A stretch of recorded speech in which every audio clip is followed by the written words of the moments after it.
You are standing in a museum, looking at a piece of metal pulled from a coal seam that is 300,000 years old. It should not exist. Coal takes millions of years to form. Humans have only been capable of forging metal for a few thousand. And yet, here it is, embedded in rock that predates every known civilization. Someone or something made this, long before we were supposed to know how. This is not an isolated case. Around the world, buried in ice, sealed in stone, hidden under oceans, there are objects and structures that refuse to fit the timeline we've been taught. Historians call them anomalies. Some call them mistakes. But mistakes don't usually show up in matching sets on different continents made by people who never met. Today, you're going to look at 10 of them.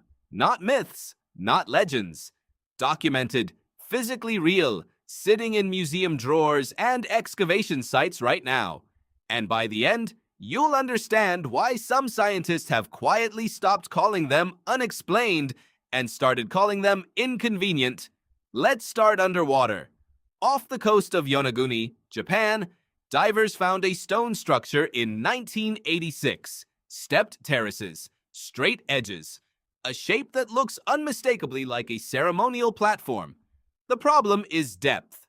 It sits nearly 75 feet below the surface. For it to have been built by hand, sea levels would have needed to be dramatically lower, which they were, around 10,000 years ago. But 10,000 years ago, according to the standard model of civilization, humans were still hunter-gatherers. No cities, no stonework, no tools capable of this kind of precision. Geologist Masaki Kimura spent decades studying the site. He argued the right angles and flat terraces are too regular to be natural erosion. Other geologists disagree, insisting the rock simply fractures this way. Here's the strange part. Nobody has definitively settled it. The debate itself tells you something. When a formation makes trained scientists argue for 30 years about whether it's man-made, you're not looking at a simple rock. Now go north into the Baltic Sea, where sonar operators in 2011 picked up something enormous resting on the seafloor, 60 meters wide. A shape some compared to the Millennium Falcon, only made of solid rock, sitting where no rock formation should naturally be. Explorer Peter Lindbergh funded expeditions to map it. Sonar showed staircase-like structures, debris fields around the base. No conclusive answer has ever been published. You're noticing a pattern already. Water keeps hiding things, which makes sense. Water erases evidence, buries civilizations, swallows coastlines. If something existed before written history, the ocean is exactly where it would be. Let's go from stone to metal. In 1938, an archaeologist named Wilhelm Koenig was examining artifacts in a Baghdad museum when he noticed something odd about a small clay jar. Inside was a copper cylinder. Inside that, an iron rod. When later replicated and filled with an acidic liquid like vinegar, the object produced a small electric charge. Less than 2 volts. Enough to plate metal or mildly shock a curious finger. Historians call it the Baghdad battery. Nobody agrees on what it was actually for. Some think it stored sacred scrolls. Some think it really was used for electroplating jewelry. But the fact remains, 2,000 years before Alessandro Volta invented the modern battery, someone built a working electrochemical cell. Maybe by accident, maybe not. Then there's the Antikythera mechanism, pulled from a Greek shipwreck in 1901. For decades it sat in a museum, corroded, dismissed as scrap. Then, in the 2000s, researchers used X-ray tomography to look inside the corrosion. What they found stunned the field of archaeology. 30 interlocking bronze gears. A mechanical computer, built around 100 BCE, capable of predicting eclipses and tracking planetary movement with startling accuracy.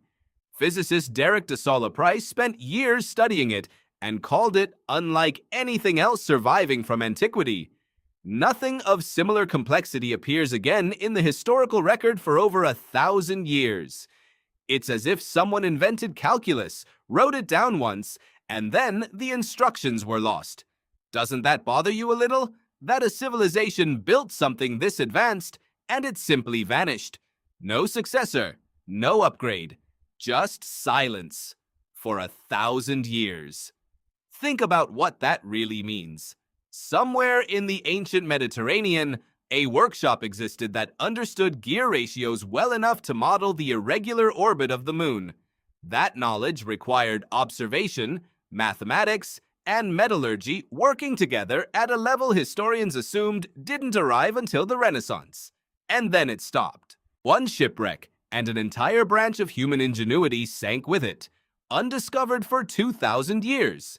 If that ship hadn't gone down near Antikythera, if a sponge diver hadn't stumbled onto the wreck by accident in 1900, you would have no idea any of it ever existed.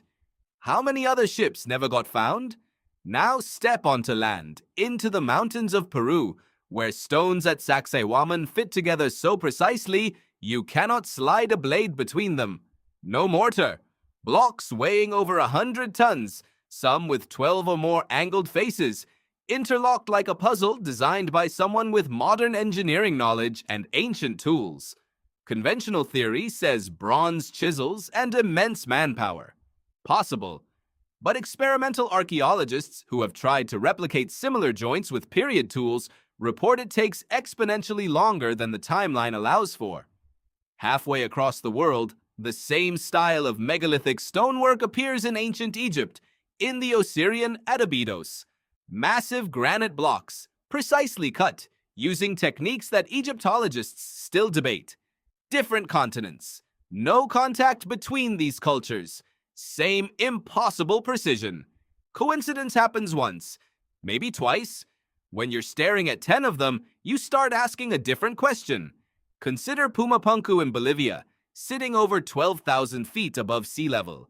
The site is scattered with andesite blocks cut with interlocking notches so uniform they look machine-milled, not hand-carved. Archaeologist Alexei Vranich has spent years mapping the site using laser scanning, trying to reconstruct how the original structure might have looked before centuries of looters and earthquakes scattered the stones. His work suggests the builders used sophisticated modular construction, blocks designed to interlock like standardized parts, thousands of years before anyone else on the planet was thinking in those terms. Standardized parts imply a system, a workshop, a set of specifications passed between builders. That's not a lucky accident. That's engineering culture. And yet, almost nothing else survives to tell you who ran it. Let's talk about metal that shouldn't exist yet. In 1912, workers shoveling coal in Oklahoma found a small iron pot lodged inside a chunk of coal estimated to be around 300 million years old. The coal had formed around it, meaning the object was there before the coal solidified. Skeptics argue contamination, a mistake in dating, or a hoax. But similar out-of-place metal objects have turned up in coal seams in multiple countries, cataloged by geologists who have no explanation beyond anomalous. Then there's the Dorchester pot, a metal vase blasted out of solid rock in Massachusetts in 1852, described at the time in Scientific American, decorated with inlaid silver flowers. The rock it came from was dated to over 500 million years old. Multicellular life had barely begun. There were no hands to make it. You start to notice something about how these stories are treated. They rarely get investigated seriously. They get filed, forgotten, moved to a drawer.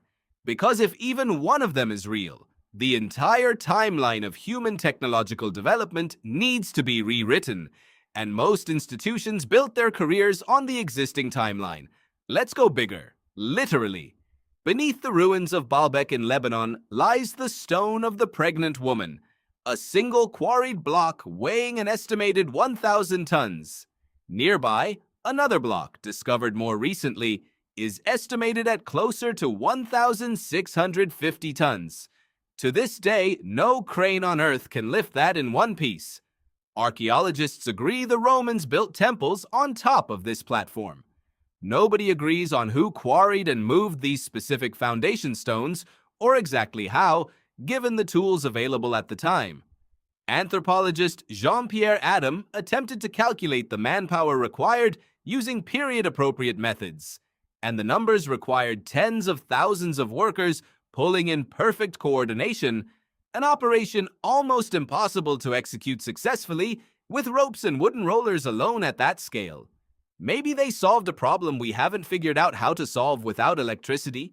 Maybe knowledge existed once that never made it into the books that survived. There's one more stop worth making, back in Egypt at the Great Pyramid itself. Not the pyramid you're picturing. The internal shafts, narrow channels running from the king's chamber toward the outer surface, too small for a person to crawl through.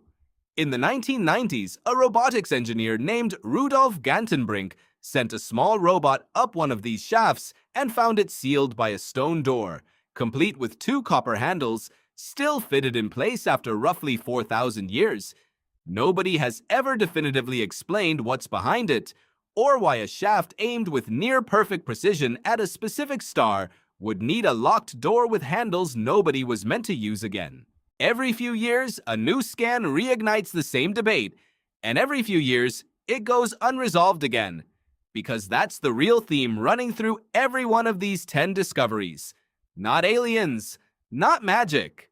Something simpler and stranger. Loss. Civilizations rise, and sometimes they don't get to pass down what they knew. Fire, flood, war, time. It only takes one bad century to erase 1,000 years of accumulated knowledge, and history has had plenty of bad centuries. Think about how much of what you know depends on things being written down and preserved. Your operating manuals, your medical knowledge, your engineering standards.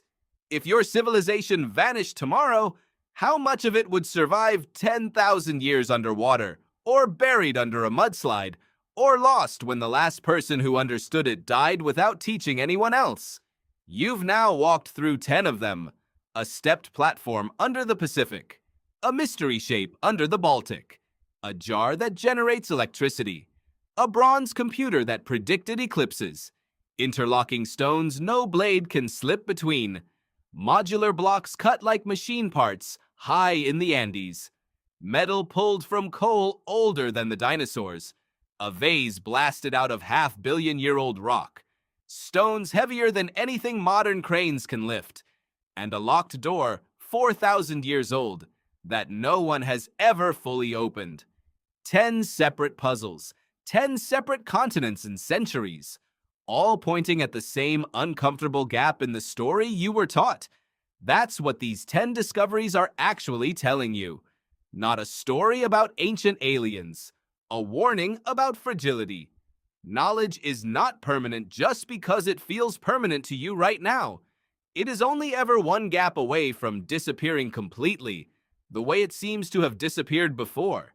So the next time someone says ancient people couldn't have known that, ask yourself a different question. Not whether they could have known it. Ask whether we'd even recognize the proof if it was still sitting there, waiting in a museum drawer 300 million years deep in a piece of coal.